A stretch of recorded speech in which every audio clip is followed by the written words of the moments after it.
Bagi anak perempuan kehilangan ayah adalah musibah terbesar. Bagi anak laki-laki kehilangan ibu adalah musibah terbesar. Ketika saya lagi kuliah di Mesir dulu, saya kehilangan ibu saya dalam musibah tsunami di Aceh. Ibu saya meninggal, kakak saya meninggal. Dan yang bikin saya sangat menyesal adalah 2 bulan sebelum tsunami ibu saya minta saya pulang waktu itu. Tapi saya nggak pulang karena saya bilang saya mau haji dulu. Soalnya mumpung di sana hajinya murah cuma $500, sekitar 7,5 juta naik kapal. Saya bilang nanti kalau udah selesai haji saya pulang bu gitu.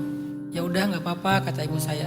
Waktu itu ibu saya baru pulang dari rumah sakit karena sakit. Saya nggak menyangka ternyata itu permintaan terakhir ibu. Ketika saya lagi haji lagi di kota Madinah, kan tsunami itu sekitar jam 9 pagi ya. Di Madinah berarti menjelang subuh. Baru besok paginya saya dapat kabar di Aceh itu ada gempa dan tsunami. Cuman nggak tahu tsunami itu apa. Saya pikir banjir biasa lah gitu ya. Dan di tempat tinggal saya nggak ada cerita banjir yang gede-gede, nggak pernah. Menggenang aja nggak pernah gitu.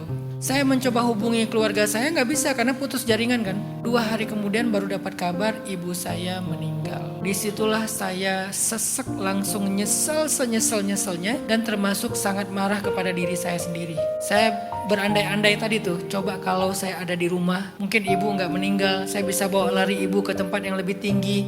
Nyesel banget kalau saya ada di rumah. Andai-andai tadi kan, lau anni fa'altu kaza wa kaza, seandainya saya ada di rumah mungkin saya akan bawa ibu lari. Itu berat.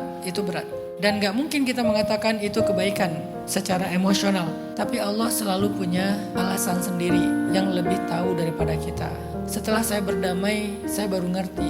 Kepulangan ibu dengan musibah tsunami itu udah terbaik buat ibu. Kenapa? Beliau dapat pahala syahid karena meninggalnya tenggelam. Saya gak bisa menjaminkan yang lebih baik dari itu untuk ibu. Dan itu gak bisa dirubah, udah lewat, udah masa lalu. Sehingga pilihan saya sekarang adalah saya mau menangisi dan meratapinya, atau saya mau mengambil hikmah. Hikmah itu apa? Kebaikan-kebaikan apa yang saya bisa ambil? 1, hikmahnya ibu meninggal dapat pahala syahid. 2, saya harus menghafal Quran.